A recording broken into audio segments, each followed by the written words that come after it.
Okay. Good afternoon, guys. How are you? Hi there. Good, good. Thanks so much to Cindy and Newbury Council on Aging and Byfield Library for hosting this session this afternoon. Hopefully it proves to be informative and enlightening and also interactive.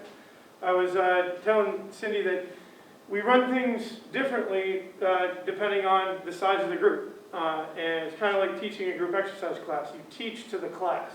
So we're going to have some fun today.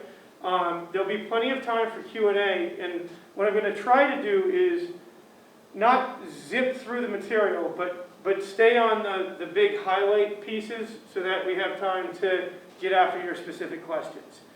And so who here is from Newbury? I say Newbury/Byfield. Raise your hand.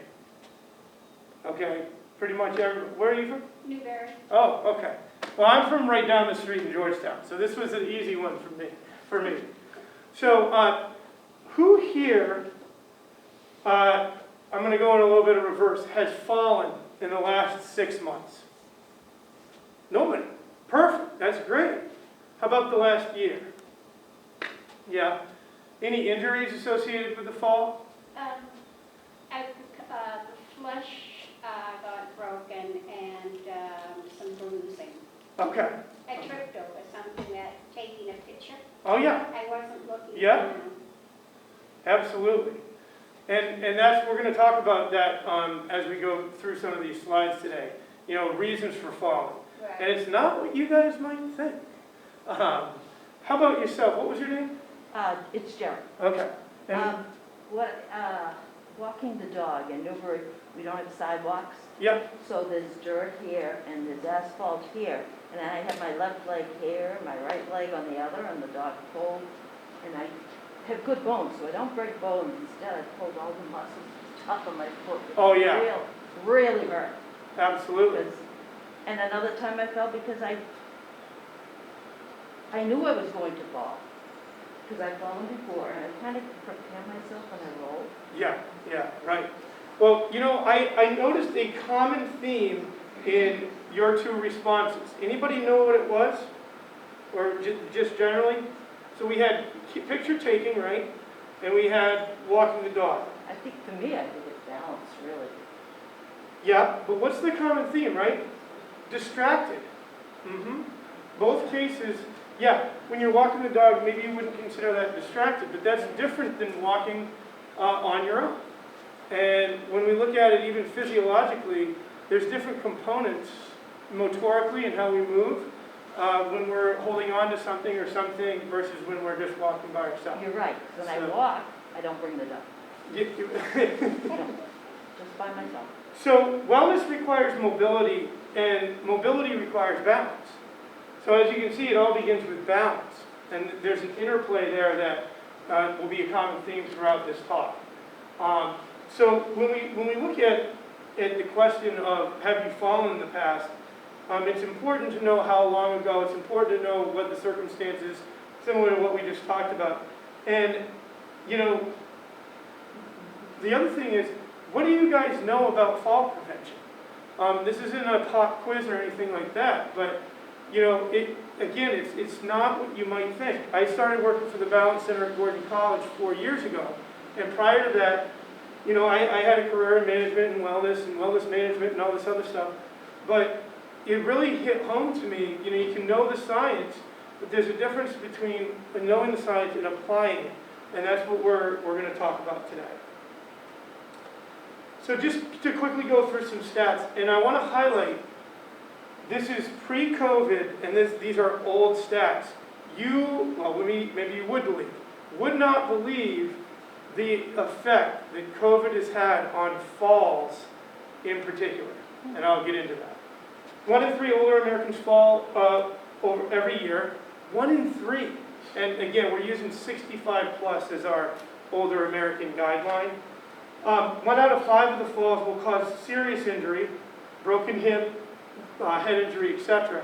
And as you'll learn later on, those are the ones that statistically really shorten the lifespan. Head injury, fractured hip, the lifespan is shortened because of those. 2.5 million older people are treated for fall injuries each year. in ER departments. It's a huge number, and it's grown since then. I think this is circa like 2017. Largest single cause of restricted activity days among older adults, and precipitating cause of nursing home admissions. And I have family members that's so true. Doing fine, fell. Fractured hip, and now they're in the nursing home. So it really affects quality of life and independence, for sure. So fatal and non-fatal injuries. So, I mean, that's a complicated way of saying falls, are hugely effective for injuries for older adults, whether they're fatal or not.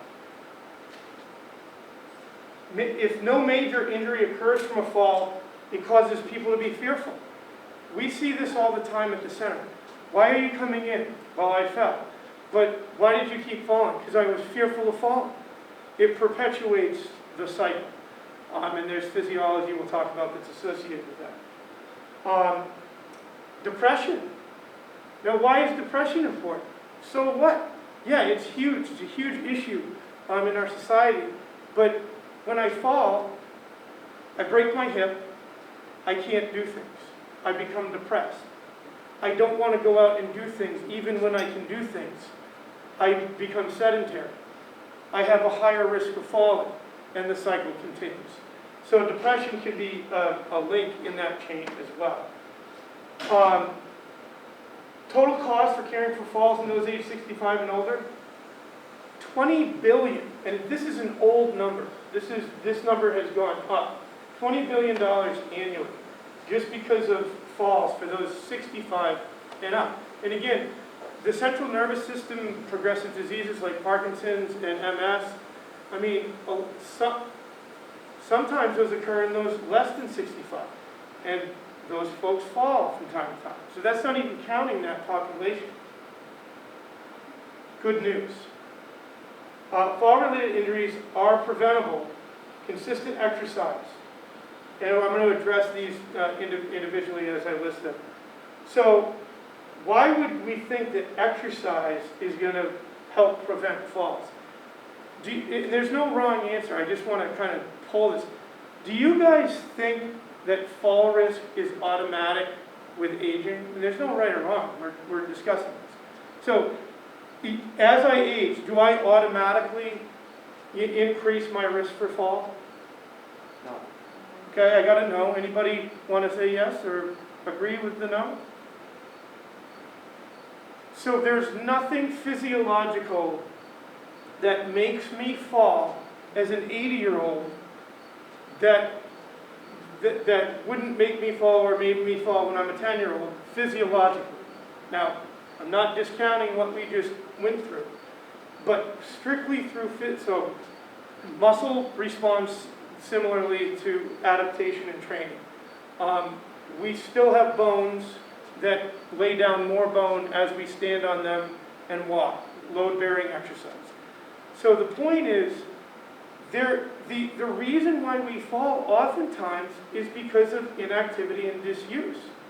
Because our sensory system or our motor system or even sometimes our central nervous system doesn't know how to respond because it's out of practice. So consistent exercise to increase strength, flexibility, and balance is one of the key components. The other thing that I want you to leave with today is balance can be practiced.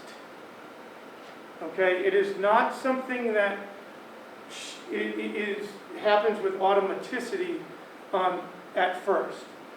It becomes automatic as you practice it. So if you fall and you feel helpless, don't, because it can be practiced. There are things, and I'll show you a few things today, that you can do to help turn that around. Medications. Who here is on any sort of blood pressure lowering medication? Raise your hand. Okay.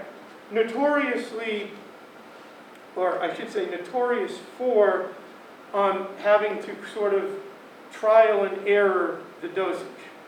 We see falls in our clinic all the time that happen because of pharmacology, because the dosage isn't right. I'm on my Lisinopril and my dosage is too high and I get lightheaded and dizzy.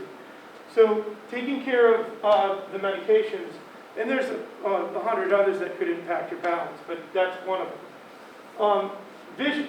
So when we talk about feedback, which we'll get into more detail in a couple minutes, but our bodies respond to feedback. That's sensory. We have receptors in our joints. We have receptors on the bottoms of our feet that tell us where we are in space, that help us navigate our terrain. And vision is also a feedback mechanism.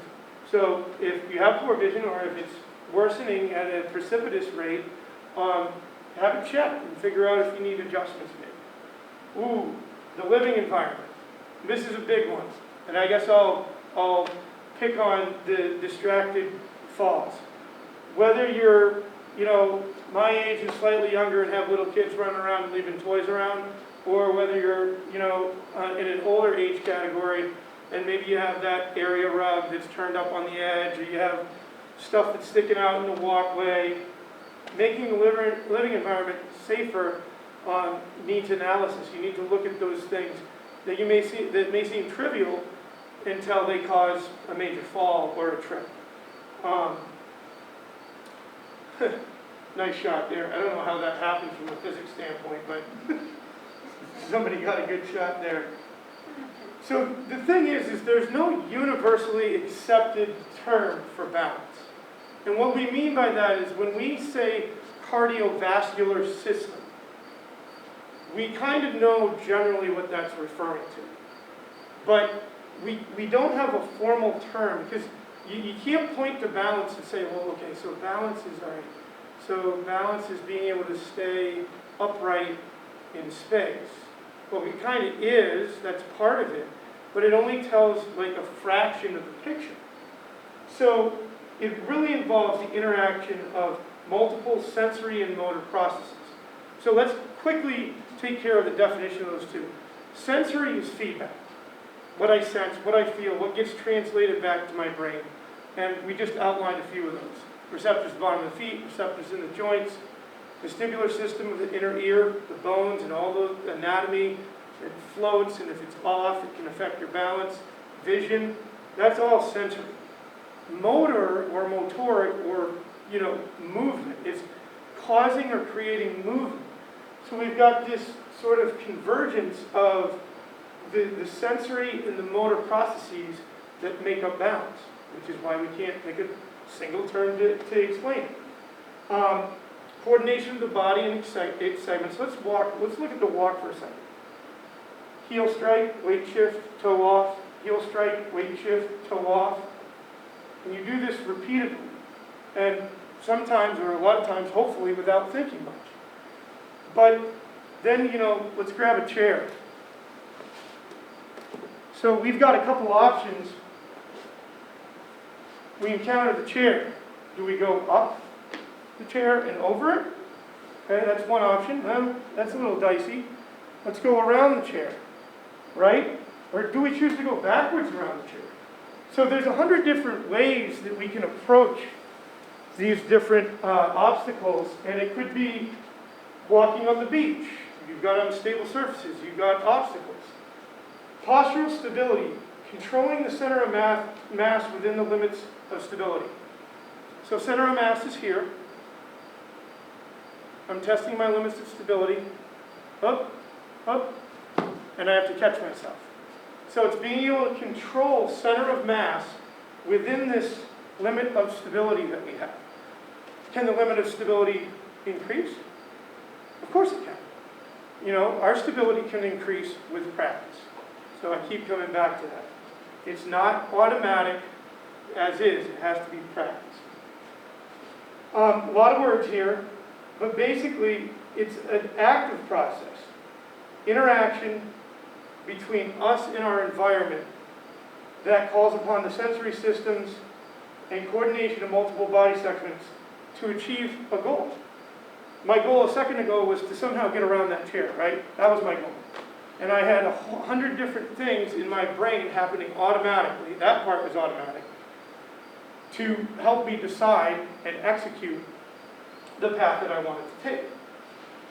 I love these pictures, and not because they're great shots. Hopefully you can see these. I'll come over here. Can anybody tell what that is from your angle? Sand. Yeah, sink. That's a beach. That's a beach shot. I know the light's a little. Okay, and here we've got the golf course. Looks like he's in a sand trap. Never me. Never ever me.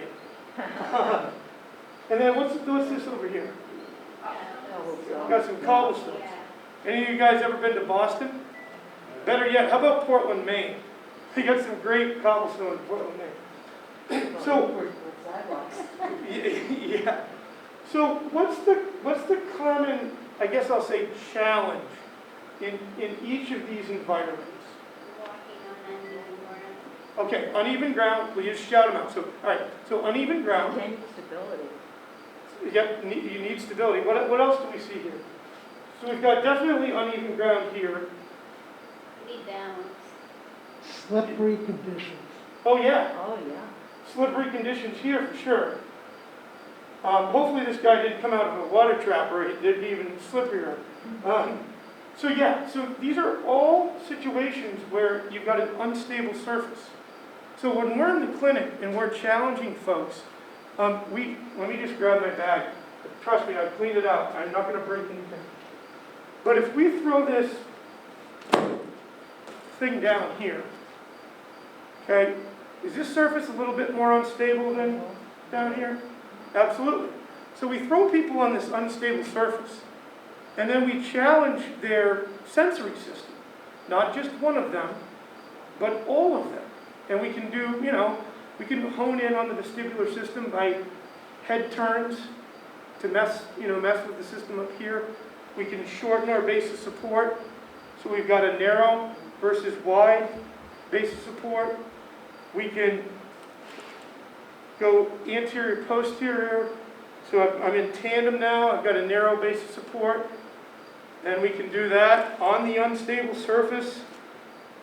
So there's a lot of different ways that we can train for this environment. And then you can create, you'll see some pictures from our clinic later on, a scenario where if you are fearful, we can build the confidence mimicking these sorts of environments so that when you get there, or if your goal is to get there, you'll be safer and you'll be more efficient with your movement. So it all has to do with the goal or the task. When I was in general wellness, it was, I want to run a 5K, I want to drop, 20 pounds, some folks were training for, competition in different regards, but it all amounts to the goal and the task.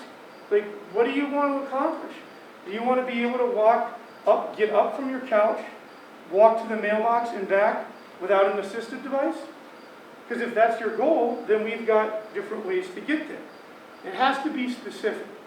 If we practice the different patterns and the different challenges to get you to be able to, get up and down from the couch and leave the living room and that's it, well, we've missed the mark if your goal is something else. So we have to be specific with it. So decreases in proficiency of balance often declines with age. Notice how that is worded. Decrease in proficiency. But Andrew, I thought you said that it wasn't attached to the age, but often decline with age. Well, but why?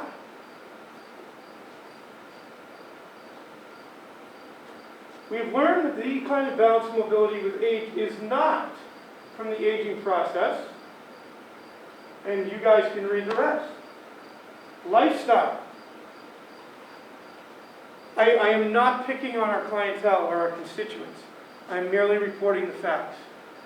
80% of the folks that we see, particularly on the wellness side, as they come through therapy and transition to wellness, are there because they haven't moved in 20 years. And by moved, I mean they get up, same routine, they may go out on the deck, they might come back in. They haven't walked, they haven't cycled, they haven't done anything that is consistent movement, and they're in decline. And a quick aside on those statistics I said earlier. COVID-19, we mark the end of March as kind of the onset of 2020, at least in our business. Since that time, we've seen increased hospitalization. We've seen death. We've seen fall risk go up. All because, not because of COVID-19 itself, but because everybody was inside. They weren't moving. Their lifestyle became much more sedentary, and all the other systems of the body were impacted. So if you learn nothing else at all today, other than your fall risk is directly correlated with the amount of movement that you engage in on a daily basis, consistently over time, that's what I want you to learn. It doesn't mean, oh, I walked 1 mile and not 2 miles today, so I'm in trouble. What it means is, if I only walk 1 time a month, that's not going to be helpful. We talked a little bit about the sensory versus motor system, but I just want to highlight a couple things. So you guys may have been diagnosed with neuropathy or vertigo or have some visual changes. That's the sensory system. So those are things that you would need to overcome. And the way we would train that is eyes closed, narrow base of support, eyes closed, wide base of support, and there's more dynamic ways to work on that. The common question about neuropathy that comes up, and I don't want to steal your time to talk a lot about it, but you may have the question, who here has neuropathy? Anybody? Great. So what neuropathy is, peripheral neuropathy is, it's a loss of sensation in the lower extremity, usually affecting the feet. Sometimes those with diabetes have it, sometimes it's idiopathic, which means we don't know how it happened. But the question that comes up is, well, I'm not going to get my sensation back, so how do I train for balance? Well, remember, we'd be in trouble if balance was one thing, or one definition, or one component. But it's not. It's many components. So what we do with folks with neuropathy or vertigo is we really enhance those other systems. So if your sensory system from your feet up, there's deficit, well then we work on the vestibular system. And we really heighten that and we train that up. Motor, so again, anything to do with movement, weakness, lack of range of motion, endurance, which is separate from strength. The central nervous system. We treat a lot of folks with stroke, Parkinson's disease, and other disorders. That can impact your balance for a whole slew of reasons. One is the actual central nervous system disorder. The other is all the pharmacology that comes with it. So we do have a home safety checklist. I'll take your emails if you want me to email that out to you. I don't have it with me today. It's just a checklist that goes through room by room and kind of helps clean things up a little bit. All right. Everybody doing okay so far? So let's get back to specificity. So if we wanted to go run a marathon, which I don't and never have, some of you might, we would train for a marathon. We wouldn't train for a 5K, we wouldn't train for a bodybuilding competition, we wouldn't train for cycling, we would train specific to what we want to do. So we've got to customize the training program in a safe and challenging environment. Now, I want to pick on this picture here. So you see this harness. We have a track system suspended above our ceiling. So I don't know exactly what this individual's goals were, but I do know that this harness system is going to keep him both safe and it's going to allow him to get some good small wins. So if he's fearful of walking on an icy sidewalk, or fearful of even walking on a regular sidewalk, we're able to challenge him in a safe environment with these fake rocks and allow him to experience both success and failure in a safe environment. Over here, he's doing a 4 square, so he's basically just practicing his stepping patterns, both forward, lateral, and backward. Again, this program was built for specificity and customization and safety with success.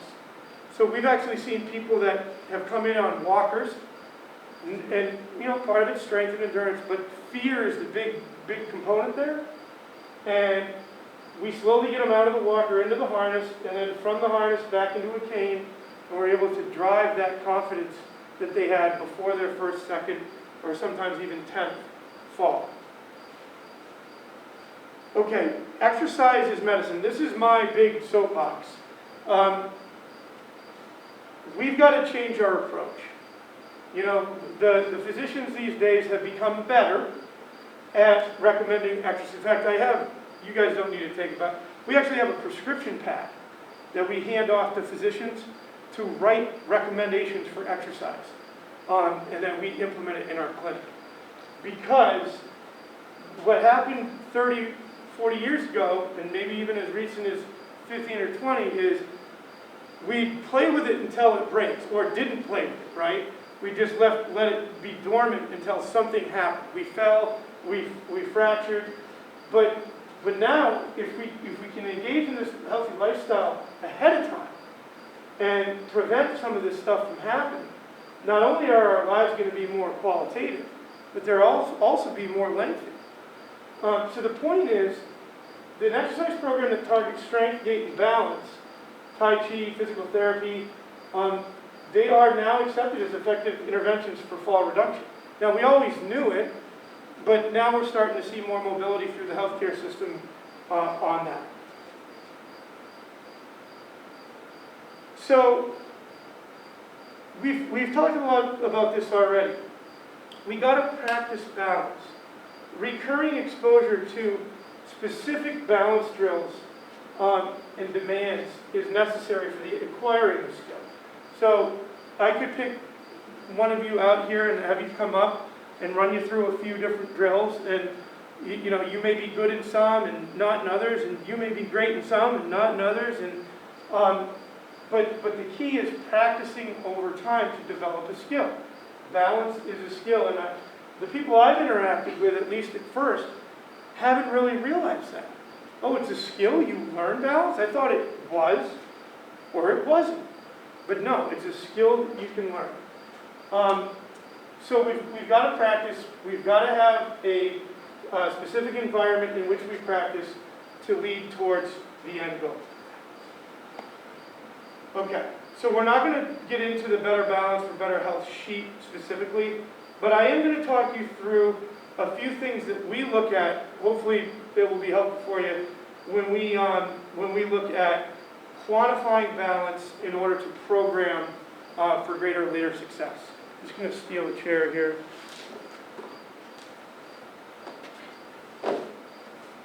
So, we've already talked about hip fracture being a really statistically predictor of early death. Strength and walking speeds and dynamic balance tests can also be predictive of fall risk. There's three big ones that we look at. The timed up and go, and I'm just going to make this up kind of on the fly. So the timed up and go is, I believe it's a 3-yard test, or a 3 meter, and you're starting and seated, coming up out of the chair, walking, turning 180 degrees, walking back, and sitting. Okay? Now, we know from statistics that if you do it in 10 seconds or less, you're great. You're good to go, according to the timed up and go. If we use a kind of an in-house cutoff of 13 seconds, you're creeping into that fall risk category. So those that score 13 seconds or less, it takes you 13 seconds to go out, turn, come back, and sit. Then we prescribe certain interventions for that area. So 10 is good, 13 is, well, we got to kick in some of the rehab. Now, we also test this with and without assisted devices. So if you can only use a cane, we have a different criteria that's assigned to that. 10-meter walk test is gait speed, and this one has been heavily researched, particularly recently. So you basically, it is what you see it is. You start, you walk as quickly as you can for 10 meters, and we take out the acceleration phase and the deceleration, so we actually strip that from the test. So all it is pure speed. And we can quantify, and there's age categories of where you fit and if you're a fall risk. Now for me, I wouldn't necessarily walk up and go, oh, I don't walk real fast, so I'm at a fall risk. But that's really what we're saying, is, you know, if your speed doesn't align with age norms, then you're at more risk. So do we run a speed clinic at the Cbmw? No, I'm going to leave that for others, and I'm not going to name drop because I'm not sponsored, but there are those. No, we run a wellness center that works on your speed through other mechanisms, like strength, stability, and some of the things we talked about. 30-second sit to stand, I love this one. And I love it because of its simplicity and its functionality. Because you're squatting. You're basically doing a squat. So on the 30-second sit to stand, we just have folks sit, stand, sit, etc. You've got 30 seconds to do as many as you can, and then we have age cutoffs associated with it. And what is this measuring? So this is measuring speed. This is measuring technically dynamic stability, because you've got a bunch of different things rolled together. And this is measuring lower extremity strength. So we're measuring reps over time. So we're able to get some strength. So these are just a few examples we wanted to include on ways that we test so that we can adequately program design. Because if we're not assessing, as they say in our field, you're guessing. Like, you know, you guys look like awesome people, and I'm sure you are. But until I assess you, I'm guessing. So we always want to assess, we always want to be able to have something. Now, this is not the end. We have plenty more, but I do want to pause here for questions so far, because I'm happy to talk. Any questions? Nothing? Yes? I have a pinched nerve. I can walk a distance Yep. without this. Yep. But if I have to go a long distance, it's not so good. Absolutely. Yeah, and so thank you for bringing that up. What was your name, sir? Phil, Phil. Thanks for bringing that up, Phil. So this reminds me, and then I'm going to circle back. So people use assistive devices for different reasons, right? Some people, I ran into somebody the other day we were doing an intake with, and I just met him. I said, sir, well, you know, why are you using the walker? Because I don't want to presume it's just because, you know, if he didn't have it, he'd fall over. And similar to you, Phil, he had 2 bad knees and they couldn't operate on him because of this whole lengthy comorbidity list that he had. And they just wouldn't do it. And so he was left with the walker, not because he was going to fall over, but because of the pain in the knees. And with your pinched nerve, it's an orthopedic issue technically. So does that mean that Phil has atrocious balance? Well, not necessarily. You're using the walker because of the pinched nerve, and you may have some, you know, numbness and tingling. You may have weakness, and you may have all those things. So what do we do with a case like that? Well, we've got to treat it holistically. We can't just say, we can't write Phil off and say, oh, you're an orthopedic case. Go talk to the orthopedic guy or go to rehab. We always include that information in the mix, but we're also going to take you through some static and dynamic balance exercises. We're also going to strengthen your back muscles. We're going to work on your core stability. Because if I didn't have core stability right now, I'd be on the ground. So it's all intertwined. But you make a good point, Phil. Just because, I know this wasn't what you were saying, but just because you're using an assistive device doesn't mean you necessarily have a static balance or dynamic balance issue. It could be other components as well. Any other questions or comments before we continue? What's that? Yeah, so full transparency, we are a clinic that specializes in gait and balance disorders as well as, you know, older adult wellness. The short answer is yes, we can help him, but we're not an orthopedic PT clinic. So the way that, Phil, we would work with you is we have one orthopedic specialist. You would come in, have an evaluation. In this case, she would make a recommendation in terms of what the next step for you would be. Phil, if you needed orthopedic rehab, we would fit you into our schedule at that case because that's what you needed. But we would look at it in the sense of you're going to go from orthopedic rehab and we're going to save a few visits or we're going to extend the visits to weave you into balance and wellness. So that's kind of how we work, because we have, our specialty is in gait and balance, but we have one or two orthopedic specialists there that deal with orthopedic rehab. But we never isolate. It's always in connection with something else. Is that? Do you use doctors in referral or? Yeah, usually, unless it's Medicare. Medicare, we usually won't need referrals, but if you're going through a secondary, If you don't have one, what's that? if you don't have a doctor here, can we get up to you? That would fall under cash pay, and we do that as well. But you would probably want to hook up with a doc so you can run through some sort of, insurance. And I'm happy to talk to you afterwards if there's more specific stuff, you want to get into. Yeah, you guys said you're from Newbury, right? I have United Health. Yeah, okay, yeah. As a primary, or? Yeah. Yeah, okay. Yeah, I mean, they'll cover it, and in that case, we would need a referral. And, like I said, I don't want to, we'd love to see you. But if there's a physician, at least a physician up here, we're about a half hour away, so, yeah. Other things? Actually, a question. Yeah. So you talk about practice. So you are, if you have patients come in, they meet with you, they do whatever it is, that you come up with. The point is for them to do this at home as well.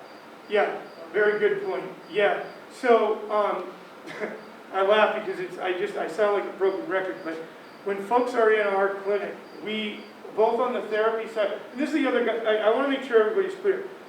I'm the wellness director, so I oversee our wellness center. My colleague, who's unable to be here today, oversees the physical therapy clinic. And we're very rare in the sense that we work very interconnectedly.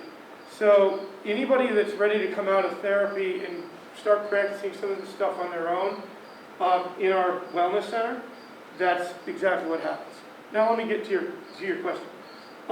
Whether it's therapy or wellness, the assumption is that the pathway to success isn't going to be us working with you for 45 minutes twice a week, or once a week at some points. We preach self-care, and part of that self-care is giving you strategies to work on this stuff at home. Whether it's giving our wellness folks that just cannot get out the door and do a walk, a very specific framework for walking, what's the intensity, what's the duration, how many times per week. Whether it's that or something specific is giving you literally a chart with pictures of exercises that we want you to do at home. Those are the things that we do. We can't, if there's somebody that can take care of, these gait and balance disorders one time a week for 40 minutes and see you, 8 or 10 times and then you're good. They're better than we are. Because it really takes, and that's what we're talking about with some of this stuff. You can't, we can't show up for twice a week, 45 minutes, and then not do anything in between and expect that it's a lifestyle. That word again, lifestyle. So yes, we always have home exercise programs that we, and I don't want to get into the weeds with it, but the way that we run things, if there's not compliance, and it's not a drill camp, it's not, but if we have patients that are uninterested in doing the stuff on their own on a consistent basis, then we've got to refer them, whether it's therapy to wellness or even wellness to other places, to find the right fit. But we work hard on motivating. That's a big component of what we do. Let's talk about your home setup. Let's talk about your family system and your support system that you have. Those are the things that, but yeah, home stuff at home is key for sure. Yeah. My name is Bill. Hey, Bill. Hypothetical scene. What if I came to you and said, hey, I can't walk on stones and cobblestones, okay? I'm guessing that by hearing that, you folks will assess whether I have a problem with the crystals in my ears, whether it's affecting my ability, or you might look perhaps at my center of balance, or maybe the way I walk. You might say to me, Bill, you don't, when you put your foot down, when you walk, you don't do a heel strike. You shuffle. You shuffle. What you're doing is you're catching the cobblestone and the stone with your toes. Talking about me. The risk of divorce. No, I know, it just went up exponentially. So you follow where I'm at. Absolutely. You have to rule out certain things and figure out what's the trigger here, what's really Absolutely. happening. So, yeah, and in my best, just so I don't cloud the response or confuse it, your layout there is perfect. The only thing I would, so yes, we would do all that. And there's one balanced composite test in particular that can kind of weed out which sensory system is giving you the most problem. So, but the thing that I would add is, because balance isn't one thing, what we do with our testing is we figure out which one is the dominant culprit. And then we address the other stuff around it in the case of neuropathy. But if it's something like strength or like the crystals in the ear, the vestibular system isn't right, we would address the vestibular system through therapy. And usually that's done in about like 2 visits or so. And then you would come into wellness and we would run our wellness assessments, and then we'd be able to create a program for you that way. So yeah, we don't like to go blind into it, because, you know, then it's like we're just throwing stuff at the wall. You can't. Yeah, yeah. But the baseline is, you know, there's a bunch of stuff that comes together to aid us in our balance and mobility. So we find the culprit and we exploit it and go from there. I'm going to see if I can wake my system back up here. One question. Yep, go ahead, I'm listening. If you were to go, I'm a klutz, all right? I've always been a klutz. This isn't anything new. When my mother started putting the shampoo in plastic containers, I figured it out. Anyway, no, I spilled more milk than the kids. Yeah. So I'm a klutz. I've always been a klutz. And now that I'm older, my daughter's been on my case to talk to the doctor about physical therapy Yeah. for the klutziness or the balance. Would just plain physical therapy assess these things? Ooh. So I shouldn't professionally and even Answer from a, yeah. Okay. Because I No, can't no. answer for everybody else. All I can tell you is, like, kind of like with Phil's case, like, we're going to shoot Phil straight. We'll tell Phil that, you know, we're predominantly a gait and balance center. We have one orthopedic specialist that we deal with. Usually, what I can tell you, what usually happens is you get referred for whatever, low back pain, right? They should be assessing, so the diagnosis that you're coming as a referral is low back pain. They should be assessing the low back pain and figuring out how to treat the low back pain. If you get a referral for gait and balance, we should be assessing your gait and balance to figure out what contributors are affecting that. So that's kind of how it looks. Like if we get a referral from a physician, usually there's got to be some sort of diagnose, like evaluate and treat low back pain, or, you know, gait and balance, or, you know, whatever. So Yeah, for the incomes and the insurance company should make that. yeah, exactly.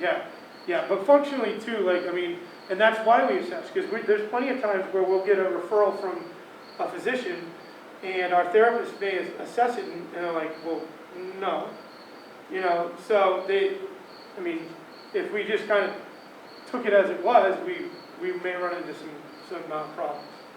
So these are all great questions, by the way. Anything else? And I'll move. There'll be time for questions at the end too.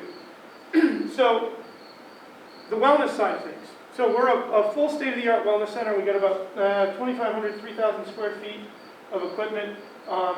We recently got a ton more equipment than right before COVID. Of course, that's always how it happens. Like, we get brand new equipment, and then it's like, okay, now there's going to be zero activity. But there it is again. It's assessment. So whether you come into therapy or wellness, you're going to get assessed and reassessed and assessed again. And we have multiple programs. We have personal training and independent and what we call supervised exercise. So the supervised exercise is probably our more unique category. And it's not personal training. We do offer personal training, but that's different. This is for folks that we've got a one-on-one, so it's me and whoever, or one of my staff and whoever, and we have two-on-one, 2 patients to 1 staff.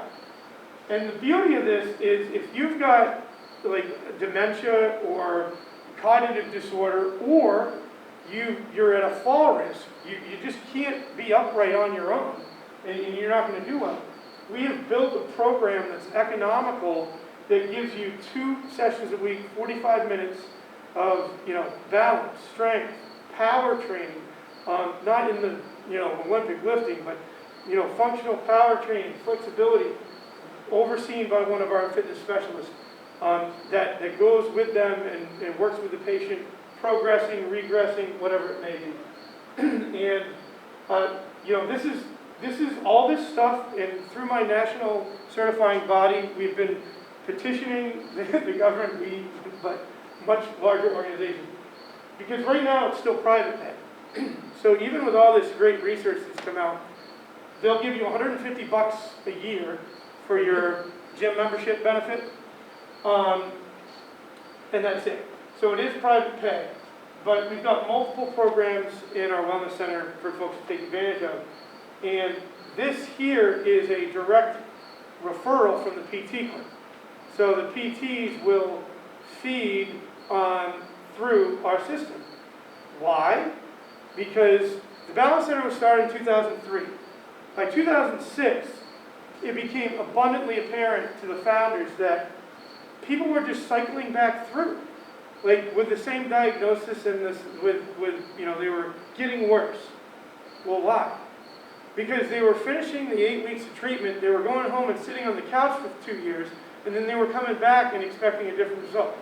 And I know it's blunt, but that's what they were seeing. So they said, well, how do we mitigate this? And they came up with the Cbmw Wellness Center. And all these programs help with, and we've tracked data, and those that stay with it, their test results are different, their assessments change.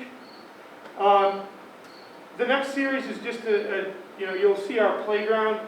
So, I mean, there's a lot going on here. I mean, you got steps here, you got this obstacle course, so you got a fake rock, that's a board that wobbles, you've got your step, that's an unstable surface, that's a piece of balance foam, and then you got these hurdles. But here's the key, there's the harness. So, and she's got her on a gait belt too, but this is the stuff that we practice. Well, why in the heck would I need to go through all this stuff?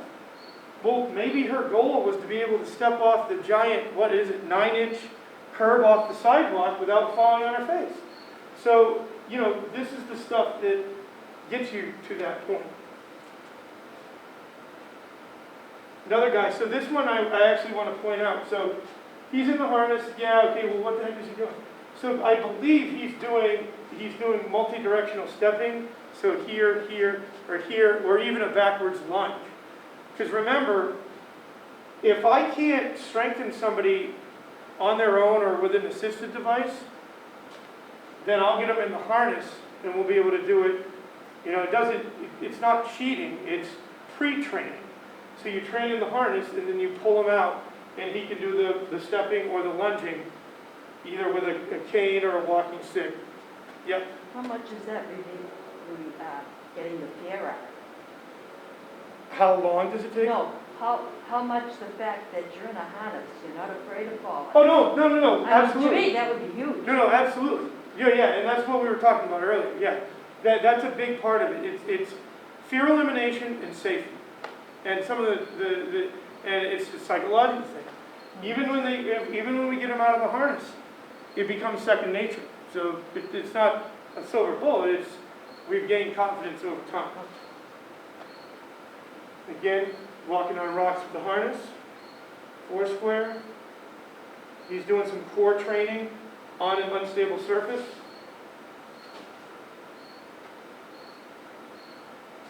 He's, again, unstable surface here with the Dynadisc. Not going to read all this, but we've talked a lot about most of this stuff. Goal directed, there's another repeat.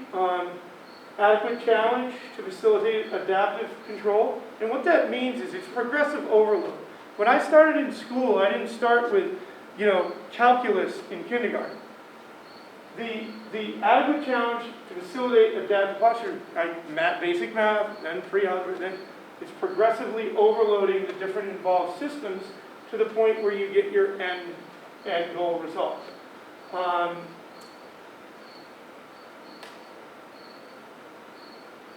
Strategy, again going back to the chair example. I had a couple different options in terms of how I got around that or over that chair. We want to give you tools in your toolbox or a menu list right up here in your brain. We want to embellish that. We want to take that wider. We want to give you more available strategies to deal with a given situation. Because if we step off that curb and our only strategy is to fall to our side and go down, well, that's really not much of a strategy at all. But if we can step off the curb and then, okay, now I put my other foot in front, or maybe I step to the side and be able to implement that, that's a better fit, right? So it's all about giving you enough strategies to be able to pull from. He's on a half foam, can't really see it. So he's got, his challenge is both what we call anterior forward and posterior backwards. So he's trying to balance on that foam. But again, he's got the safety of the harness. And once he masters this, I'm speculating, but my thoughts are that without the harness and without anything holding on, this gentleman probably would have a tough time doing a tandem stance exercise. So when we train him up here with different unstable surfaces, we're able to get them to that point. This was just a video. I don't think it embedded. Oh, yeah, I can play it. But I'm actually going to say that for later because I want to use your time. So this woman back in 2011 broke the Guinness World Record for a plank. You guys know what a plank is? This is a plank. You can do planks on the ground. So Okay. she held the plank for 36 minutes and 58 seconds. And we have it in there just because, she's not 20. And, she's still getting after it. So it's important that we remember. 71. It's not an age-predicted thing. Don't be a victim of a numeric age number. It's not about the age. It's about what we do in our lifestyle. Okay, I need to plug, we were just awarded a big grant for us. A small grant for others, big grant for us. So, community grant from the Parkinson's Foundation. Who here knows somebody with Parkinson's? Holy smoke. So that's like 2/3 of the group. We gotta reach out to these folks. I mean, the good thing is it's being diagnosed earlier. And with that, we have a fighting chance to lead quality lives and to make quality lives for these people. So our goal, again, what's your goal? How are you going to frame your empowerment through education and exercise? So we're not a box gym. We're not even, like I said, an orthopedic clinic. We're kind of a unique entity. So we want to educate and we want to exercise these folks. Exercise is the first line of defense in mitigating the progression that happens with Parkinson's disease and minimizing functional decline. And that's really where we're targeting the grant dollars, is bringing in respected resources, and you'll see a slide on that, to educate us, people from Mass General, people from BU, to talk about Parkinson's and give the caregivers, the family members, and the patients themselves, again, a fighting chance of both understanding the disease and how to deal with it. specifically, the therapists are going to evaluate everybody, all the grant participants that come through. Again, establishing baseline, figuring out what the plan should be. Because we're a PT clinic, we can provide skilled intervention. We're going to reassess on a quarterly basis. And we're going to use high-intensity exercise as a dominant theme for our classes. We have a class called Powerfit that we're going to launch. And again, power is movement per unit of time. Remember, it's how fast, how much velocity we create.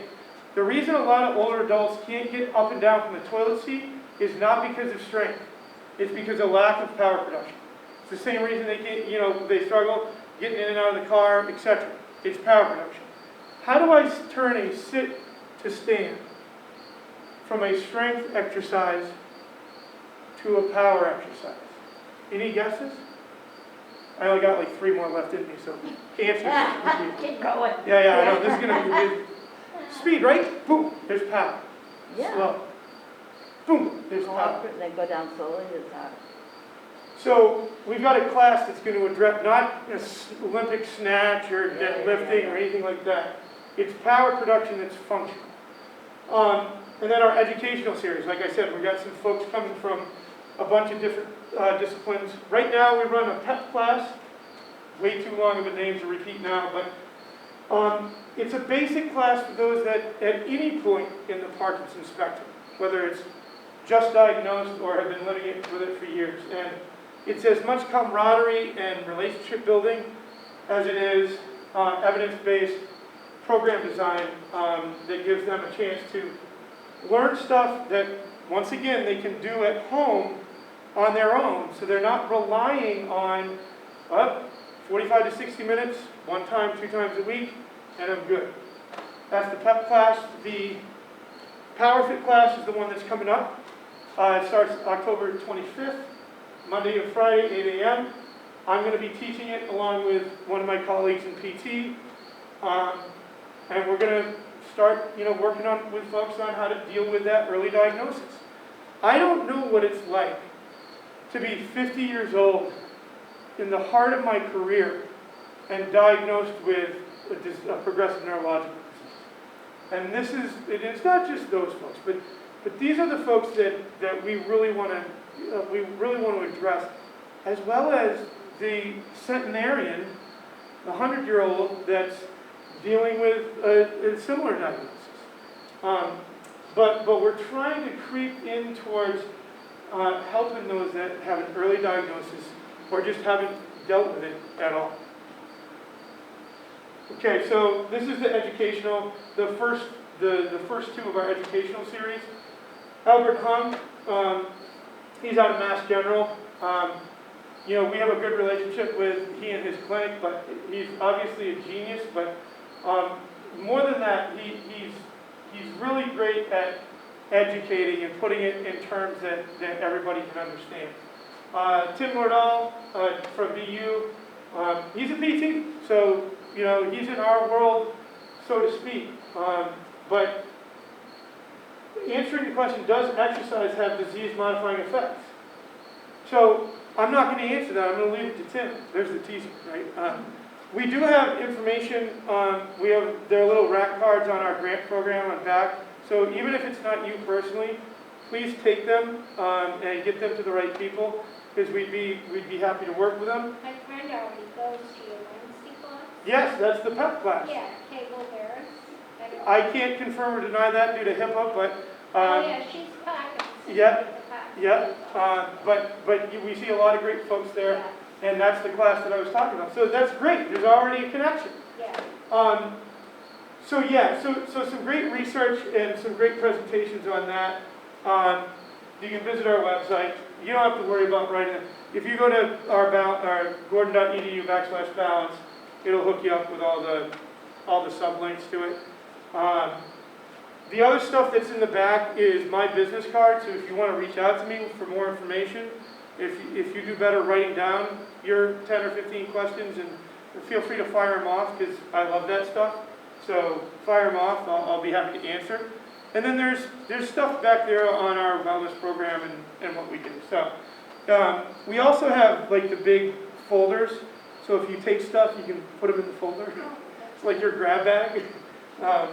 So at this point, my formal presentation is done, but I have plenty of time to answer any remaining questions before we move on today.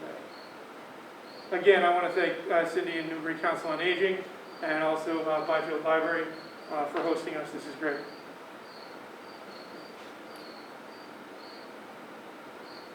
No questions. So, You did a good job. oh, thank you. So, in closing, move more, okay? Practice. Understand that practice is what leads to, you know, overall success and decreasing fall risk. Clean up those houses, and I can, if you reach out to me, I can email you our home checklist that we have. And if you want specifics of what to practice, reach out to us and we can go through some of that stuff with you. The other thing too is, if you guys are coming into physical therapy, we may only need one evaluation, you know, just the evaluation.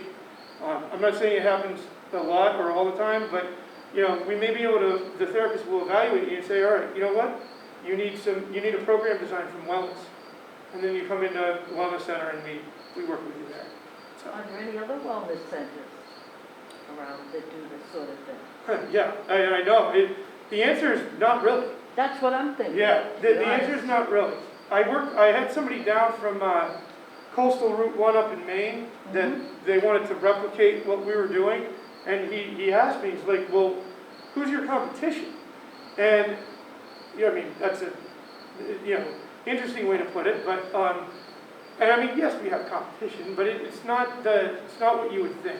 Because that visual show of showing people what they were doing was fascinating. Yeah, it's and a when very... I saw the harness, that takes all the fear. Yeah, exactly. And the beauty of that is, as a exercise physiologist, I can actually use, that's another tool that I have. You know, I'm not just relegated to the classic pieces of exercise equipment. I can use that as well. So. Well, thanks so much for being here, guys. It was great. And, you know, hopefully we'll see you at some point. And spread the word about the Parkinson's program, because we're really looking forward to taking that to our community. Yeah. Thank you. Thanks very much. All right. Thanks, guys.